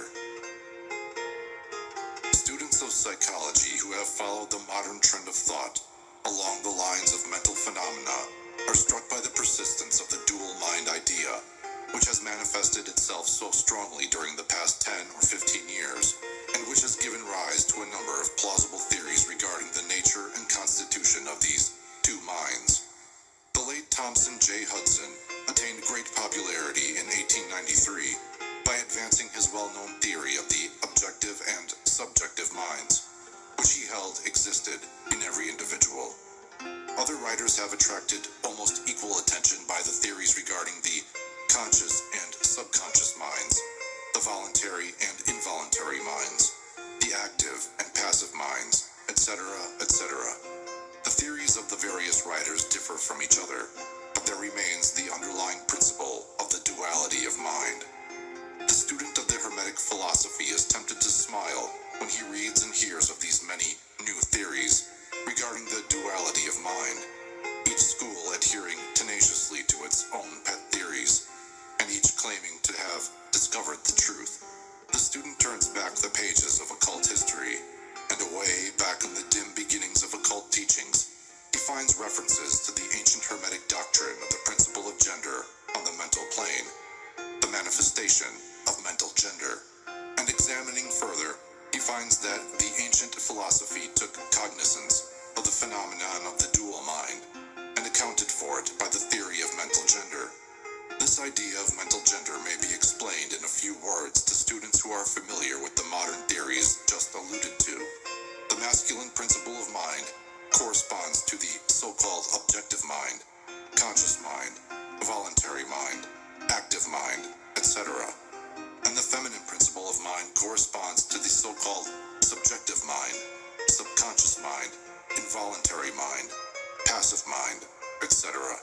Of course, the Hermetic teachings do not agree with the many modern theories regarding the nature of these two phases of mind, nor does it admit many of the facts claimed for the two respective aspects, some of the said theories and claims being very far-fetched and incapable of standing the test of experiment and demonstration. We point to the phases of agreement merely for the purpose of helping the student to assimilate his previously acquired knowledge with the teachings of the Hermetic philosophy. Students of Hudson will notice the statement at the beginning of his second chapter of The Law of Psychic Phenomena that the mystic jargon of the Hermetic philosophers discloses the same general idea, i.e., the duality of mind. If Dr. Hudson had taken the time and trouble to decipher a little of the mystic jargon of the Hermetic philosophy, he might have received much light upon the subject of the dual mind. But then, perhaps, his most interesting work might not have been written. Let us now consider the Hermetic teachings regarding mental gender. The Hermetic teachers impart their instruction regarding this subject by bidding their students examine the report of their consciousness regarding their self. The students are bidden to turn their attention inward upon the self dwelling within reach. Each student is led to see that his consciousness gives him first a report of the existence of his self. The report is, I am. This at first seems to be the final words from the consciousness, but a little further examination discloses the fact that this I am may be separated or split into two distinct parts or aspects, which while working in unison and in conjunction, yet nevertheless may be separated in consciousness. While at first there seems to be only an I existing, a more careful and closer examination reveals the fact that there exists an I and a me. These mental twins differ in their characteristics and nature, and an examination of their nature and the phenomena arising from the same will throw much light upon many of the problems of mental influence. Let us begin with the consideration of the me, which is usually mistaken for the I by the student, until he presses the inquiry a little further back into the recesses of consciousness. A man thinks of his self, in his aspect of me, as being composed of certain feelings, tastes, likes, dislikes, habits, peculiar ties, characteristics, etc., all of which go to make up his personality, or the self, known to himself and others. He knows that these emotions and feelings change, are born and die away, are subject to the principle of rhythm and the principle of polarity, which take him from one extreme of feeling to another. He also thinks of the me as being certain knowledge gathered together in his mind, and thus forming a part of himself. This is the me of a man. But we have proceeded too hastily. The me of many men may be said to consist largely of their consciousness of the body and their physical appetites, etc. Their consciousness being largely bound up with their bodily nature. They practically live there. Some men even go so far as to regard their personal apparel as part of their me, and actually seem to consider it a part of themselves. A writer has humorously said that men consist of three parts: soul, body, and clothes. These clothed conscious people would lose their personality if divested of their clothing by savages upon the occasion of a shipwreck. But even many who are not so closely bound up with the idea of personal raiment stick closely to the consciousness of their bodies being their me. They cannot conceive of a self independent of the body. Their mind seems to them to be practically a something belonging to their body, which in many cases it is indeed. But as man rises in the scale of consciousness, he is able to disentangle his me from his idea of body, and is able to think of his body as belonging to the mental part of him. But even then, he is very apt to identify the me entirely with the mental states, feelings, etc., which he feels to exist within him. He is very apt to consider these internal states as identical with himself, instead of there being simply things produced by some part of his mentality, and existing within him, of him, and in him, but still not himself. He sees that he may change these internal states of feelings by all effort of will, and that he may produce a feeling or state of an exactly opposite nature. In the same way, and yet the same me exists. And so after a while, he is able to set aside these various mental states, emotions, feelings, habits, qualities, characteristics, and other personal mental belongings. He is able to set them aside in the not me collection of curiosities and encumbrances, as well as valuable possessions. This requires much mental concentration and power of mental analysis on the part of the student. But still, the task is possible for the advanced student, and even those not so far advanced are able to see, in the imagination, how the process may be performed. After this laying aside process has been performed, the student will find himself in conscious possession of a self, which may be considered in its I and me dual aspects. The me will be felt to be a something mental in which thoughts, ideas, emotions, feelings, and other mental states may be produced. It may be considered as the mental womb, as the ancients styled it, capable of generating mental offspring. It reports to the consciousness as a me with latent powers of creation and generation of mental progeny of all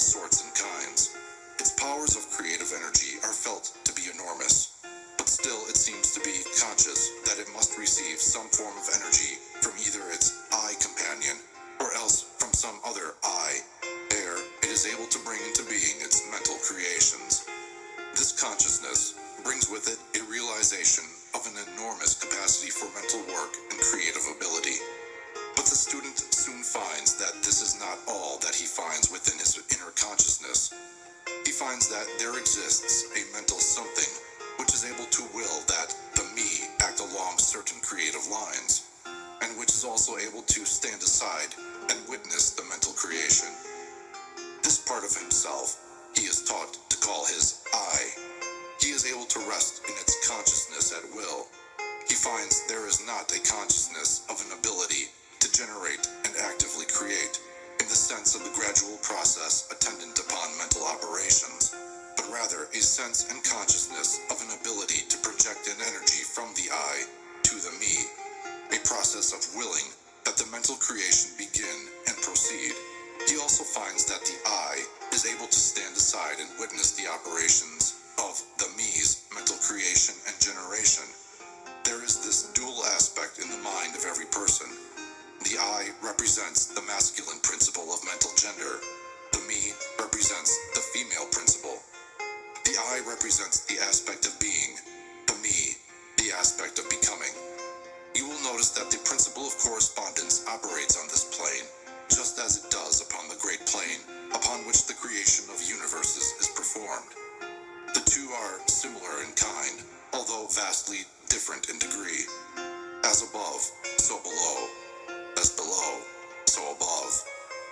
These aspects of mind, the masculine and feminine principles, the I and the me, considered in connection with the well-known mental and psychic phenomena, give the master key to these dimly known regions of mental operation and manifestation.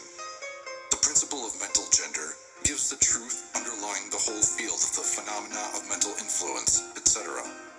The tendency of the feminine principle is always in the direction of receiving impressions, while the tendency of the masculine principle is always in the direction of giving, out, or expressing. The feminine principle has a much more varied field of operation than has the masculine principle. The feminine principle conducts the work of generating new thoughts, concepts, ideas, including the work of the imagination. The masculine principle contents itself with the work of the will in its varied phases. And yet, without the active aid of the will of the masculine principle, the feminine principle is apt to rest content with generating mental images, which are the result of impressions received from outside, instead of producing original mental creations. Persons who can give continued attention and thought to a subject actively employ both of the mental principles, the feminine in the work of the mental generation, and the masculine will in stimulating and energizing the creative portion of the mind. The majority of persons really employ the masculine principle but little, and are content to live according to the thoughts and ideas instilled into the me from the I of other minds. But it is not our purpose to dwell upon this phase of the subject, which may be studied from any good textbook upon psychology, with the key that we have given you regarding mental gender. The student of psychic phenomena is aware of the wonderful phenomena classified under the head of telepathy, thought transference, mental influence, suggestion, hypnotism, etc. Many have sought for an explanation of these varied phases of phenomena under the theories of the various dual mind teachers, and in a measure they are right, for there is clearly a manifestation of two distinct phases of mental activity. But if such students will consider these dual minds in the light of the Hermetic teachings regarding vibrations and mental gender, they will see that the long sought-for key is at hand. In the phenomena of telepathy, it is seen how the vibratory energy of the masculine principle is projected toward the feminine principle of another person, and the latter takes the seed thought and allows it to develop into maturity. In the same way, suggestion and hypnotism operates. The masculine principle of the person giving the suggestions directs a stream of vibratory energy or willpower toward the feminine principle of the other person, and the latter accepting it makes it its own and acts and thinks accordingly. An idea thus lodged into the mind of another person grows and develops, and in time is regarded as the rightful mental offspring of the individual, whereas it is in reality like the cuckoo egg placed in the sparrow's nest, where it destroys the rightful offspring and makes its itself at home. The normal method is for the masculine and feminine principles in a person's mind to coordinate and act harmoniously in conjunction with each other. But, unfortunately, the masculine principle in the average person is too lazy to act. The display of willpower is too slight, and the consequence is that such persons are ruled almost entirely by the minds and wills of other persons, whom they allow to do their thinking and willing for them. How few original thoughts or original actions are performed by the average person.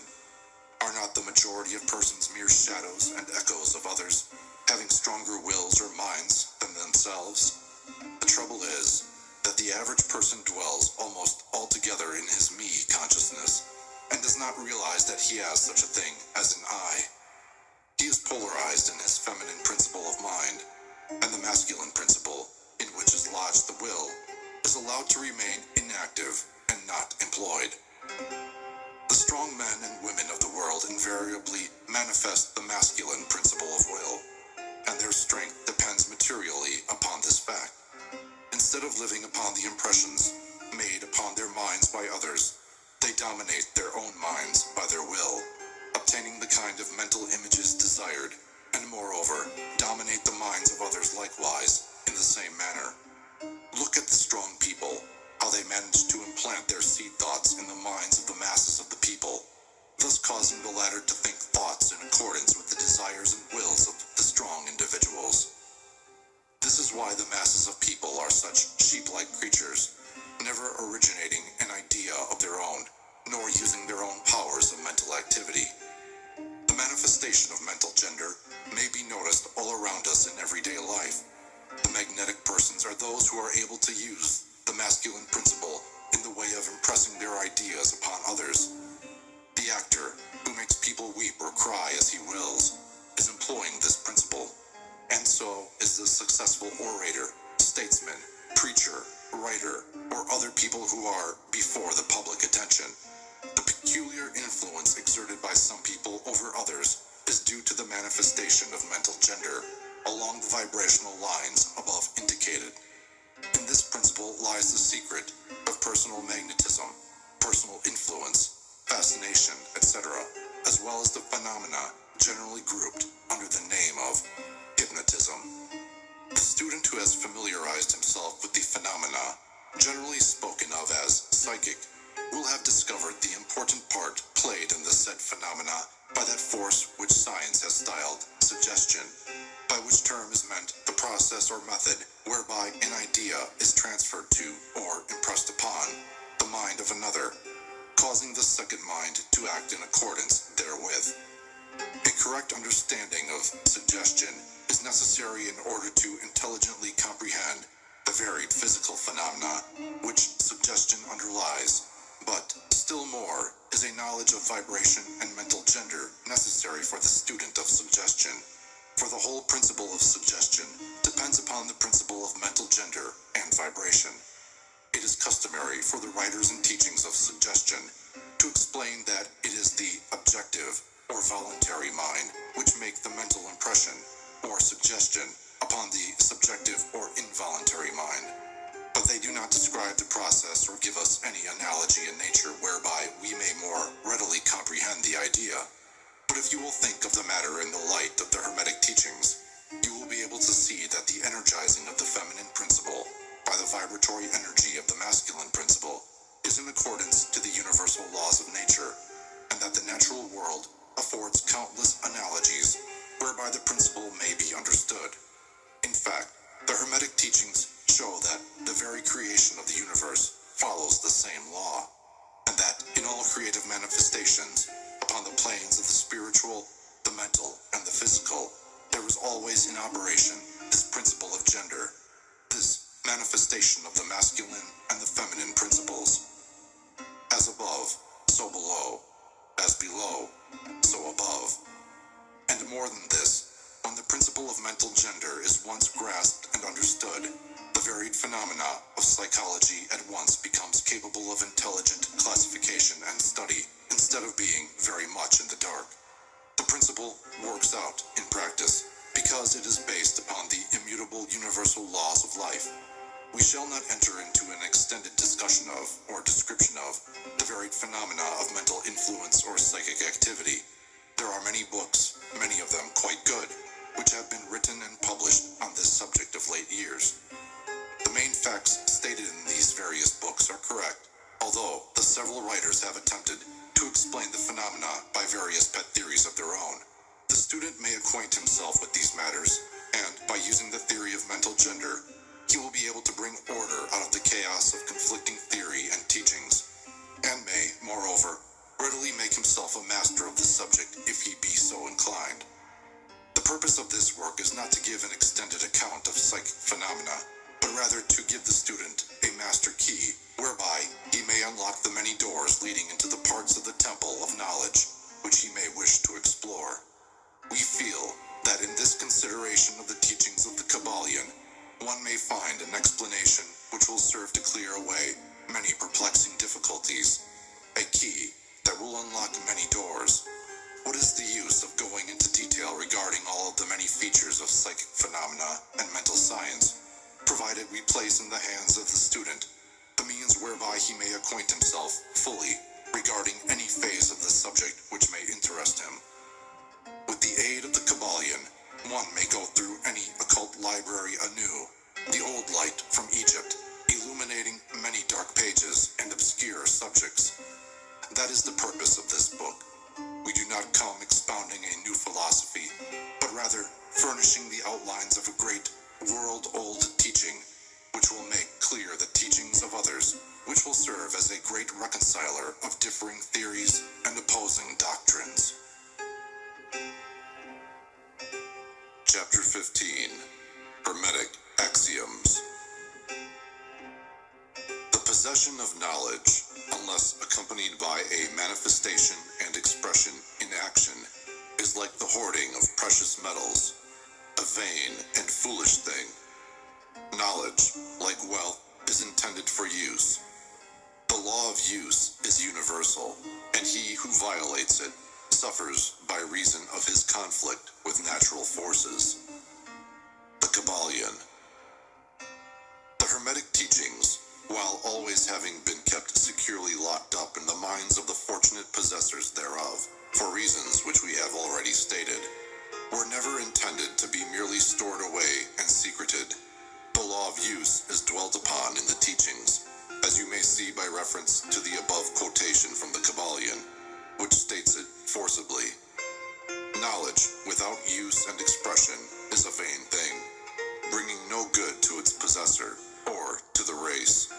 Beware of mental miserliness, and express it into action that which you have learned. Study the axioms and aphorisms, but practice them also. We give below some of the more important Hermetic axioms from the Kabbalion, with a few comments added to each. Make these your own, and practice and use them, for they are not really your own until you have used them. To change your mood or mental state, change your vibration. The Kabbalion. One may change his mental vibrations by an effort of will, in the direction of deliberately fixing the attention upon a more desirable state. Will directs the attention, and attention changes the vibration.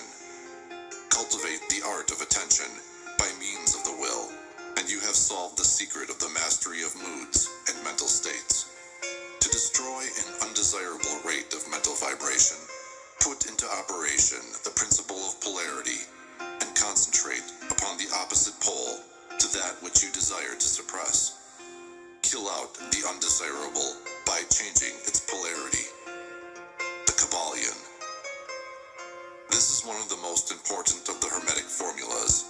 It is based upon true scientific principles. We have shown you that a mental state and its opposite were merely the two poles of one thing, and that by mental transmutation, the polarity might be reversed. This principle is known to modern psychologists, who apply it to the breaking up of undesirable habits by bidding their students concentrate upon the opposite quality. If you are possessed of fear, do not waste time trying to kill out fear, but instead, cultivate the quality of courage, and the fear will disappear. Some writers have expressed this idea most forcibly by using the illustration of the dark room. You do not have to shovel out or sweep out the darkness, but by merely opening the shutters and letting in the light, the darkness has disappeared. To kill out a negative quality, concentrate upon the positive pole of that same quality, and the vibrations will gradually change from negative to positive, until finally you will become polarized on the positive pole instead of the negative. The reverse is also true, as many have found out to their sorrow when they have allowed themselves to vibrate too constantly on the negative pole of things. By changing your polarity, you may master your moods, change your mental states, remake your disposition, and build up character. Much of the mental mastery of the advanced Hermetics is due to this application of polarity, which is one of the important aspects of mental transmutation. Remember the Hermetic axiom, quoted previously, which says, "Mind, as well as metals and elements, may be transmuted from state to state, degree to degree, condition to condition, pole to pole, vibration to vibration." The Kabbalion. The mastery of polarization is the mastery of the fundamental principles of mental transmutation, or mental alchemy. For unless one acquires the art of changing his own polarity, he will be unable to affect his environment. An understanding of this principle will enable one to change his own polarity, as well as that of others, if he will but devote the time, care, study, and practice necessary to master the art. The principle is true, but the results obtained depend upon the persistent patience and practice of the student. Rhythm may be neutralized by an application of the art of polarization. The Kabbalion. As we have explained in previous chapters, the Hermetists hold that the principle of rhythm manifests on the mental plane as well as on the physical plane, and that the bewildering succession of moods, feelings, emotions, and other mental states are due to the backward and forward swing of the mental pendulum, which carries us from one extreme of feeling to the other. The Hermetists also teach that the law of neutralization enables one, to a great extent, to overcome the operation of rhythm in consciousness. As we have explained, there is a higher plane of consciousness, as well as the ordinary lower plane, and the master, by rising mentally to the higher plane, causes the swing of the mental pendulum to manifest on the lower plane, and he, dwelling on his higher plane, escapes the consciousness of the swing backward. This is effected by polarizing on the higher self, and thus raising the mental vibrations of the ego above those of the ordinary plane of consciousness. It is akin to rising above a thing and allowing it to pass beneath you. The advanced Hermetist polarizes himself at the positive pole of his being, the I am pole, rather than the pole of personality, and by refusing and denying the operation of rhythm, raises himself above its plane of consciousness, and standing firm in his statement of being, he allows the pendulum to swing back on the lower plane, without changing his polarity. This is accomplished by all individuals who have attained any degree of self-mastery, whether they understand the law or not. Such persons simply refuse to allow themselves to be swung back by the pendulum of mood and emotion, and by steadfastly affirming the superiority, they remain polarized on the positive pole. The master, of course, attains a far greater degree of proficiency, because he understands the law which he is overcoming by a higher law, and by the use of his will, he attains a degree of poise and mental steadfastness, almost impossible of belief on the part of those who allow themselves to be swung backward and forward by the mental pendulum of moods and feelings. Remember always, however, that you do not really destroy the principle of rhythm, for that is indestructible. You simply overcome one law by counterbalancing it with another, and thus maintain an equilibrium.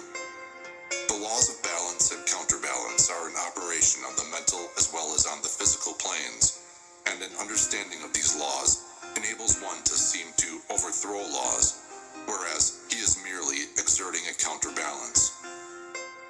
Nothing escapes the principle of cause and effect, but there are many planes of causation, and one may use the laws of the higher to overcome the laws of the lower. The Kabbalion. By an understanding of the practice of polarization, the Hermetists rise to a higher plane of causation, and thus counterbalance the laws of the lower planes of causation. By rising above the plane of ordinary causes, they become themselves, in a degree, causes instead of being merely caused.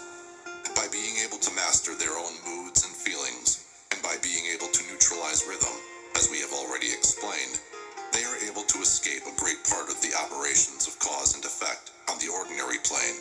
The masses of people are carried along, obedient to their environment, the wills and desires of others stronger than themselves, the effects of inherited tendencies, the suggestions of those about them, and other outward causes, which tend to move them about on the chessboard of life like mere pawns. By rising above these influencing causes, the advanced Hermetists seek a higher plane of mental action, and by dominating their moods, emotions, impulses, and feelings, they create for themselves new characters, qualities, and powers, by which they overcome their ordinary environment, and thus become practically players instead of mere pawns. Such people help to play the game of life understandingly, instead of being moved about this way and that way by stronger influences and powers and wills. They use the principle of cause and effect instead of being used by it. Of course, even the highest are subject to the principle as it manifests on the higher planes, but on the lower planes of activity, they are masters instead of slaves. As the Kabbalion says, the wise ones serve on the higher, but rule on the lower. They obey the laws coming from above them, but on their own plane and those below them, they rule and give orders. And yet, in doing so, they form a part of the principle instead of opposing it. The wise man falls in with the law, and by understanding its movements, he operates it instead of being its blind slave. Just as does the skilled swimmer turn this way and that way, going and coming as he will, instead of being as the log which is carried here and there, so is the wise man as compared to the ordinary man. And yet both swimmer and log, wise man and fool, are subject to law. He who understands this is well on the road to mastery. The Kabbalion. In conclusion, let us again call your attention to the Hermetic axiom. True Hermetic transmutation is a mental art. The Kabbalion. In the above axiom, the Hermetists teach that the great work of influencing one's environment is accomplished by mental power. The universe being wholly mental, it follows that it may be ruled only by mentality, and in this truth is to be found an explanation of all the phenomena and manifestations of the various mental powers, which are attracting so much attention and study in these earlier years of the 20th century. Back of and under the teachings of the various cults and schools remains ever constant the principle of the mental substance of the universe. If the universe be mental in its substantial nature, then it follows that mental transmutation must change the conditions and phenomena of the universe. If the universe is mental, then mind must be the highest power affecting its phenomena. If this be understood, then all the so-called miracles and wonders